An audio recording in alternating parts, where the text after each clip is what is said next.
We all know that we're living through challenging and troubling times. We're in the midst of a pandemic. Cities and whole countries are being locked down for months on end. People are losing their lives, their jobs and their businesses. Mental illness and suicide are on the rise, and the debt that is being built up will take generations to pay off. Censorship and polarisation seem to be the new norm, with nuanced debate and mutual respect giving way to a pro versus anti, with us or against us mentality that has a chilling and deeply divisive effect on our previously open and tolerant societies. But far more disturbing than any of these troubling things is that we stand on the brink of a civilisational change that is so far-reaching in its consequences and so profound in its implications that few are able to discern the imminence of the danger or to fully comprehend the Rubicon that we are about to cross and the dystopian world that awaits us on the other side. How is this fundamental change being ushered into being, you ask? Through sleight of hand, through misdirection, and through the introduction of the seemingly benign vaccine passport. Such a claim seems extraordinary, and you would be right to be sceptical. But please allow me to explain. Most of us living in democratic societies today have been born into freedom. We've simply never known anything different. Now, liberal democratic societies are certainly not perfect, but we are essentially free to live the lives we choose, go where we please and behave as we wish, except where our actions are expressly prohibited in law, such as stealing, committing acts of violence or taking another's life. But we've not earned the freedoms we've enjoyed. They've been handed down to us by successive generations who wrestled them from the hands of monarchs and tyrants, who campaigned, fought and died so that we could enjoy the freedoms that we now possess to live the lives we choose. Yet today we stand on the brink of having these priceless, hard-fought freedoms stolen from us as we look the other way, of relinquishing them without resistance or debate because we are told we have no choice but to accept vaccine passports if we want to get some semblance of our old lives back. At first glance, accepting vaccine passports into our daily lives may seem like a trivial change. After all, many of us have already become accustomed to scanning QR codes as a condition of entry into restaurants and shops. But do not be fooled. The universal adoption of vaccine passports is not a trivial change. It is no less than a fundamental inversion of what is meant by freedom in democratic societies, and it will facilitate a radical restructuring of our civilization.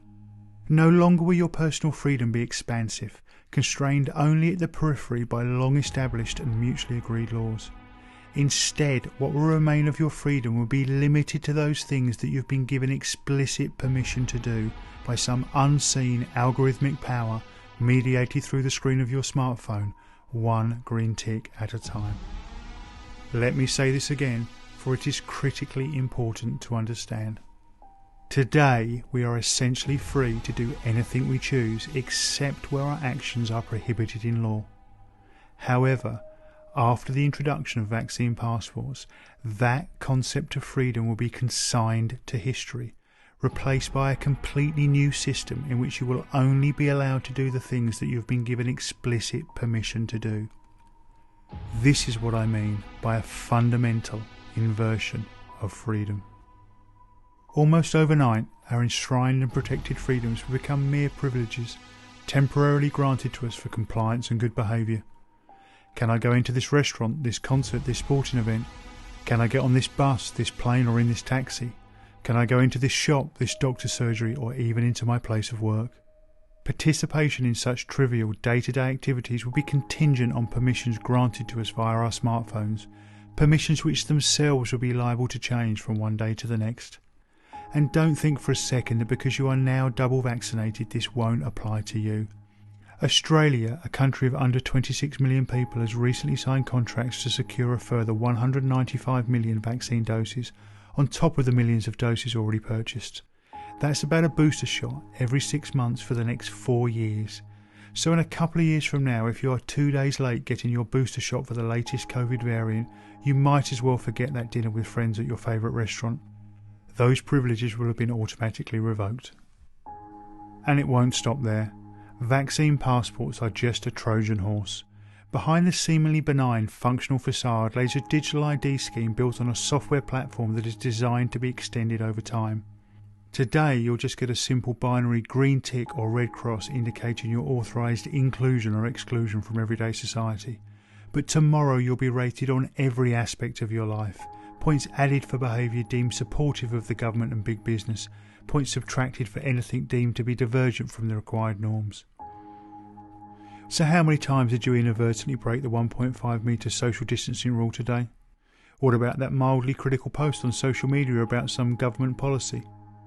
What about that video you shared with a friend raising legitimate questions about the current approved narrative? Watch your social credit score tumble, and as it does, your access to the services essential for everyday life revoked, one privilege at a time. This sounds extreme, but the social credit system is already a reality in China, where people can't even board a train if their score falls below a certain threshold. Make no mistake, this is coming soon and to the entire world, and it's coming hidden in the vaccine passport Trojan horse.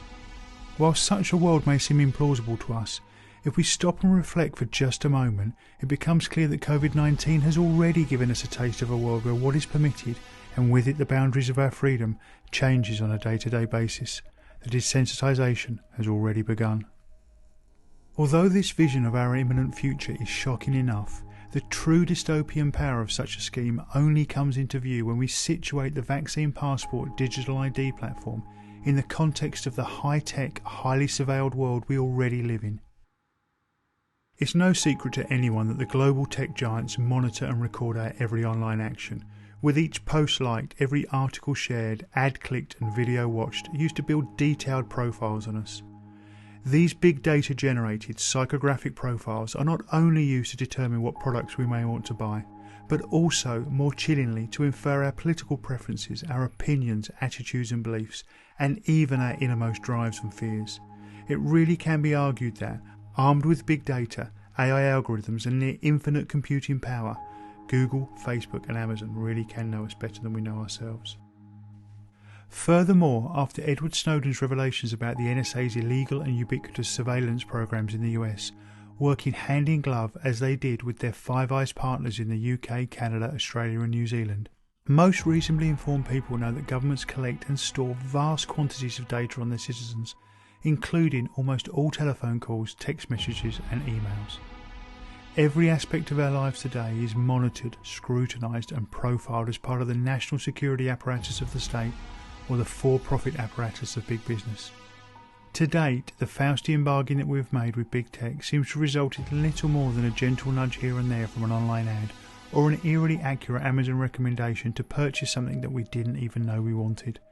However, this will all change, and change forever, if we allow the vaccine passports to roll out. Why? Because the vaccine passport and the social credit system it will rapidly evolve into is the final missing piece in an automated architecture of total surveillance and social control.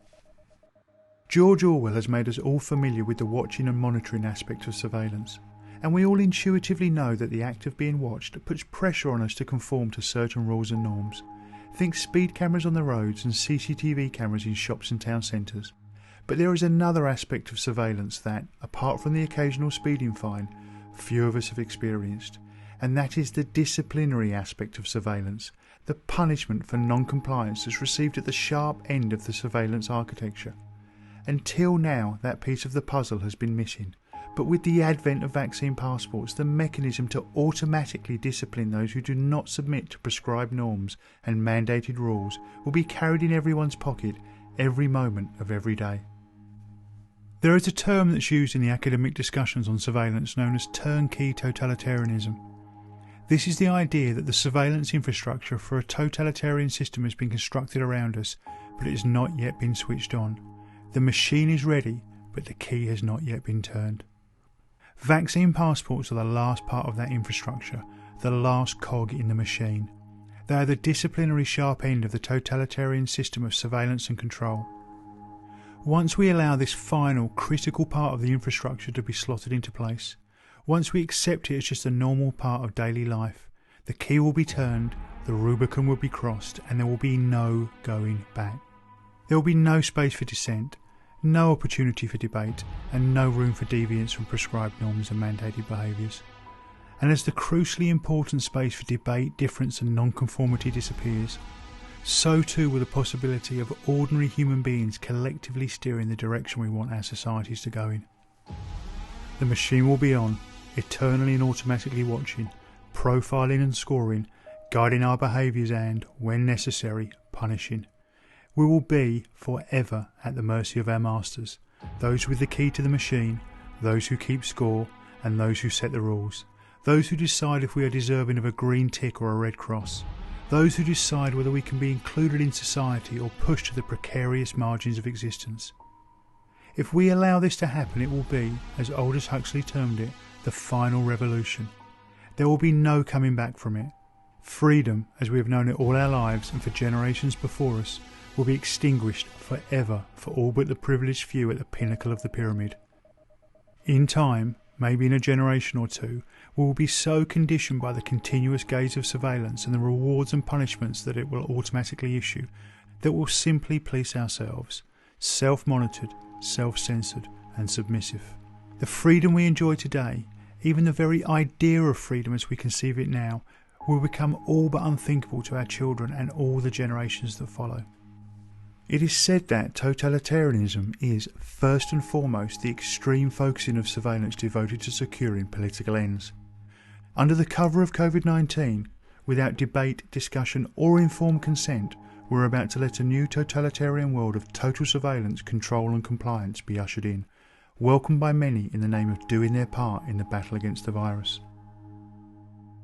It is tempting to think that those of us living today in our high-tech, media-saturated world are far too informed and far too smart to have such a trick played on us. Yes, people may have fallen under the spell of fascism and totalitarianism in the past, but we are simply far too sophisticated to fall into such a trap. But is that really true? Are you sure? Look around you. Look at the censorship. Look at how little deviance there is from the approved narrative on the mainstream media.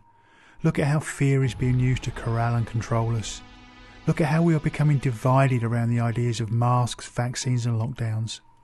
Look at the in-group, out-group mentality that's beginning to form. Look at how far we've come in less than 2 short years. When the scales are peeled from your eyes, the propaganda and control become all too clear, the destination laid bare for those willing to see. Given the gravity of what I'm suggesting, I ask you now to pause for a moment and consider this.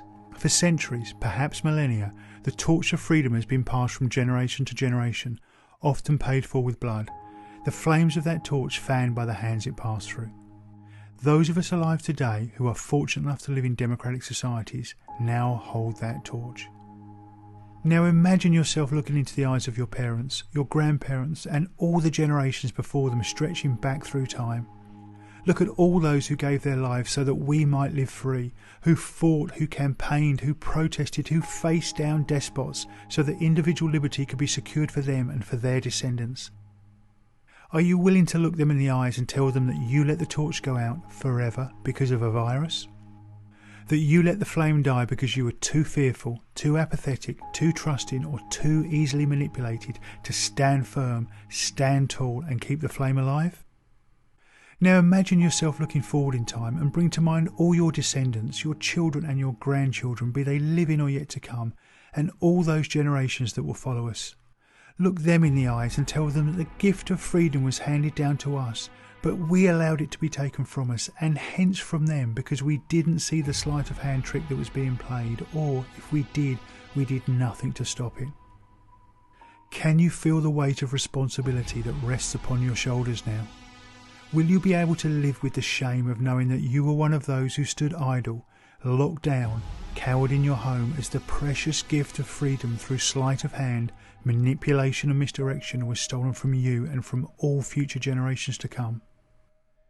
It should not matter where we find ourselves on the political spectrum, what our views are on masks, vaccines and lockdowns, whether we are rich or poor, or even if we are in the police or the military. We may disagree on many things, but surely we can all agree on this, that the freedom we enjoy today is the most precious of gifts, that it has been passed down to us and that it must be cherished, nurtured and defended at all costs for the generations to come. It should be clear by now that the vaccine passport, COVID pass, green pass or however they choose to brand it has absolutely nothing to do with your health, and despite how it's being sold to us, its global rollout is not the way we will get our old lives back. In fact, the reverse is true. Vaccine passports are the perfectly engineered gateway for creating a completely new type of controlled and surveilled society, the likes of which we have never seen before. Therefore, under no circumstances, no matter what pressure is applied to us, must we allow vaccine passports to be introduced. Make no mistake, we stand at a pivotal moment in history, like the Spartans at the Battle of Thermopylae or the young men and boys on the beaches of Normandy. The true scale of what is at stake cannot be overstated. But this is not a message of fear and division. This is a message of hope, and it is a message of unity. I share this as my way of sounding the alarm, of calling attention to the imminent danger we all face. We are born free, sovereign beings on this beautiful earth. We are all brothers and sisters. We are one human family, regardless of colour, creed or nationality. No weapons need be forged, no ramparts stormed, no buildings raised. We simply need to stand up, to stand united and say enough is enough. We've seen through the tricks. We see the plan clearly now, and we will not allow our freedom to be taken from us.